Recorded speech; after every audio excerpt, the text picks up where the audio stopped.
তৃণমূল কংগ্রেস দল এবং তার নেত্রী মমতা ব্যানার্জি কোনো উচ্ছৃঙ্খলতা সহ্য করবে না। যে অন্যায় করেছে তাকে সাবধান করে দেওয়া হবে, আইনের ঊর্ধ্বে কেউ নয়।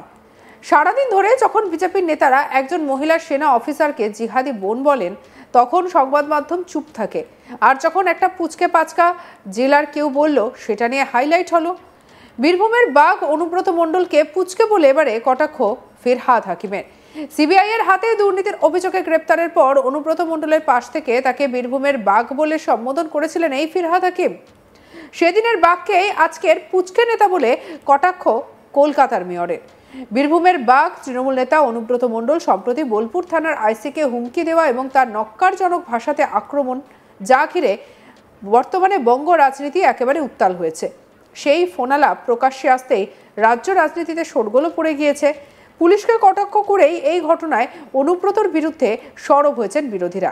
এই ঘটনার পর বিপাকে পড়েছে তৃণমূল কংগ্রেস। তাদের তরফে কড়া অবস্থান নেওয়া হয়েছে। অনুব্রত মণ্ডল ভুল স্বীকার করে নিজের বক্তব্যের জন্য ক্ষমাও চেয়েছেন। এই প্রসঙ্গে শুক্রবার কলকাতা পুরসভার মেয়র ফিরহাদ হাকিম বলেন, আইন আইনের পথে চলবে। তৃণমূল কংগ্রেস দল এবং তার নেত্রী মমতা ব্যানার্জি কোনো উচ্ছৃঙ্খলতা সহ্য করেন না। যে অন্যায় করেছে তাকে সাবধান করে দেওয়া হবে, আইনের ঊর্ধ্বে কেউ নেই। সারাদিন ধরে যখন বিজেপি নেতারা একজন মহিলা সেনা অফিসারকে জিহাদি বোন বলেন, তখন সংবাদ মাধ্যম চুপ থাকে। আর যখন একটা পুচকে পাচকা জেলার কেউ বলল, সেটা নিয়ে হাইলাইট হয়ে গেল। কোনটার বেশি গুরুত্ব, ওই বিষয়, ওই ঘটনা, নাকি এটা? অনুব্রতর ক্ষমা চিঠিতে উল্লেখ করেন এই অডিও ক্লিপ বিজেপির হাতে কি করে গেল। সেই প্রসঙ্গে ফিরহাদ বলেন, আমি ওর মুখপাত্র নই, আমি বলতে পারবো না কি বলেছেন। ফিরহাদ হাকিম শুনব। এটা আইন আইনের পথে চলবে। তৃণমূল কংগ্রেস দল, তার নেত্রী মমতা বন্দ্যোপাধ্যায় কোনো উচ্ছৃঙ্খলতা সহ্য করেন না। কশান করে দিয়ে অন্যায় করেছে তাকে কশান করে দেওয়া হবে। No one is above the ল।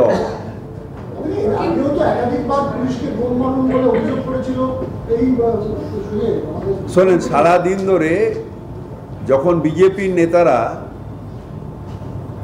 একজন মহিলা সিপাহীকে টেরোরিস্টের বোন বলে, তখন আপনাদের টিভি চুপ করে থাকে। আর যখন এই একটা উচকে পাচকা একটা কোনো জেলায় কেউ বললো, সেটাকে নিয়ে হাইলাইট হয়। গ্র্যাভিটি অফ ওইটা বেশি, পুলিশকে বোন মারা বেশি, না একজন মহিলা আর্মি অফিসার যে আমাদের এখানে যে পাকিস্তান ওপর আমরা যে প্রতিশোধ নিয়েছি, আমাদের 26 জনের মৃত্যুর, যে অফিসার ফেস করছিল তার সম্মান বেশি, কোনটা? সুতরাং সেটা ইম্পর্টেন্ট বেশি স্টেটের পক্ষে। অনুব্রত মণ্ডল বলছে একবার নয় 100 বার ক্ষমা চাইতে পারে, কিন্তু এই যে অডিও ক্লিপ ভাইরাল হলো, সেটা বিজেপির তরফে গেল কি করে, সেই নিয়ে প্রশ্ন রাখছে চিঠির শেষে। সেটা আমি অনুব্রত মণ্ডলের মুখপত্র নই, আমি এটা জানি না। তবে আমাদের নেত্রী কোনো রকম অন্যায় সহ্য করেন না, কোনো রকম অন্যায় করতে দেন না, এবং আমরা এই ব্যাপারে খুব স্ট্রিক্ট। অনুব্রত মণ্ডলের অডিও ক্লিপটি পোস্ট করেছিলেন রাজ্য বিজেপির সভাপতি সুকান্ত মজুমদার। তিনি ভিডিওটির সঙ্গে পোস্টে লেখেন, এই ভাইরাল হওয়া ফোনালাপটি শুনলে স্পষ্ট হয়ে যাবে রাজ্যের দুর্দমনীয় এবং দুর্দণ্ড প্রতাপ মুখ্যমন্ত্রীর স্নেহের চাদরের তলায় কিভাবে ভয়াবহ সমাজবিরোধী ত্রাসরা সযত্নে সুরক্ষিত রয়েছে। বীরভূমের ছাল ছাড়ানো বাঘ, যার কিনা মাঝে মধ্যেই ব্রেনে অক্সিজেনের ঘাটতি তৈরি হয়, তিনি একজন পুলিশ আধিকারিকের সঙ্গে ঠিক কী ভাষায় কথোপকথন করছেন, আর এই কথোপকথন প্রকাশ্যে আসার পরই প্রশাসনে কি প্রভাব পড়বে। বড়জোর 48 ঘন্টার মধ্যে ওই আধিকারিককে ক্লোজ করা হবে, না হলে সুন্দরবনে বদলি। আমি চাই পুলিশ মন্ত্রী ও রাজীব কুমার দ্রুত এই বিষয়ে তদন্ত করে রাজ্যবাসীর কাছে জবাবদিহি করুন। তৃণমূল নেতাদের কাছে পুলিশ নিজে সুরক্ষিত না হলে সাধারণ মানুষের কি অবস্থা? ছি। পোস্টে Mamata official, DGP West Bengal এবং এআইটিসি অফিসিয়ালকে ট্যাগ করা হয়। অডিও ক্লিপে দুটি কণ্ঠস্বরের মধ্যে একজন নিজেকে অনুব্রত মণ্ডল হিসেবে পরিচয় দিচ্ছেন। আজ তাক বাংলা অবশ্য ক্লিপটির সত্যতা যাচাই করেনি। আবার সুকান্ত মজুমদারও নিজের পোস্টে সরাসরি কারো নাম উল্লেখ করেনি। চলুন আরও একবার শুনে নেওয়া যাক সেই ভাইরাল হওয়া অডিও ক্লিপটি। হ্যালো, হ্যাঁ বলুন। তোর পশু ডেপুটেশন দিয়ে তোর বাংলো পর্যন্ত যাব, তোকে বার করে নিয়ে আসবো। বল বল বল বল বল বল বল বল। হ্যালো, বল। আপনি কি বলছেন? আমি অনুব্রত মন্ডল বলছি। তোর বউ দারুণ দেখতে, আমাকে যে নিয়ে এসছে এটা। বল বল বল বল বল। তুই ফোনে রেকর্ড করছিস, আমি সব জানি।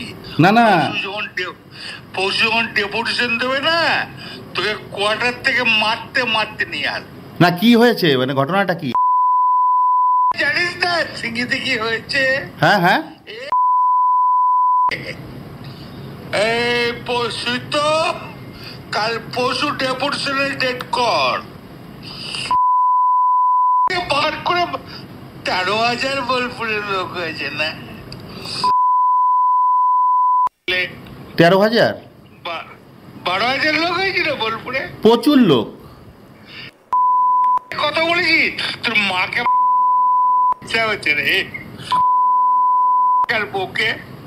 আপনি আপনি আপনি একজন দায়িত্বপ্রাপ্ত লোক, আপনি এভাবে কথা বলছেন?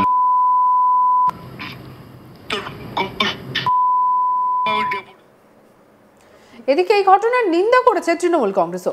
সোশ্যাল মিডিয়ায় দলের তরফে জানানো হয়েছে, দল স্পষ্টতই একজন পুলিশ অফিসারের বিরুদ্ধে অনুব্রত মণ্ডলের করা মন্তব্যকে সমর্থন করে না এবং তা থেকে বিরত থাকে। আমরা তার অবমাননাকর এবং অগ্রহণযোগ্য অশালীন ভাষায় ব্যবহারের তীব্র নিন্দা জানাই। তারপরেই দেখা যায় ঘটনায় ক্ষমা চেয়েছেন অনুব্রত মণ্ডল। তিনি লেখেন, পুলিশের সাধারণ কর্মী থেকে একজন বড় অফিসার সবাই দিদির কাছের মানুষ, তাদেরকে অপমান করার কথা ভাবতে পারি না। সাম্প্রতিক ঘটনায় আমি দুঃখিত।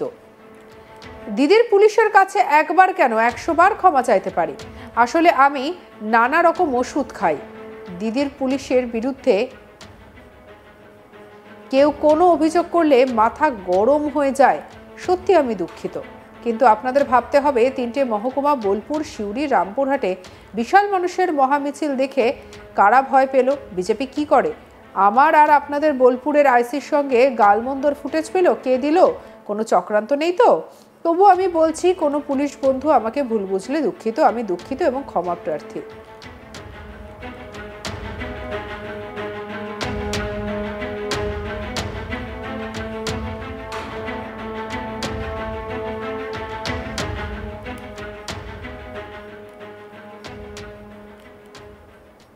সঙ্গে রাখুন আজ তাক বাংলার ইউটিউব চ্যানেলকে। অন্যান্য খবরের জন্য লাইক, কমেন্ট, শেয়ার, সাবস্ক্রাইব করতে ভুলবেন না।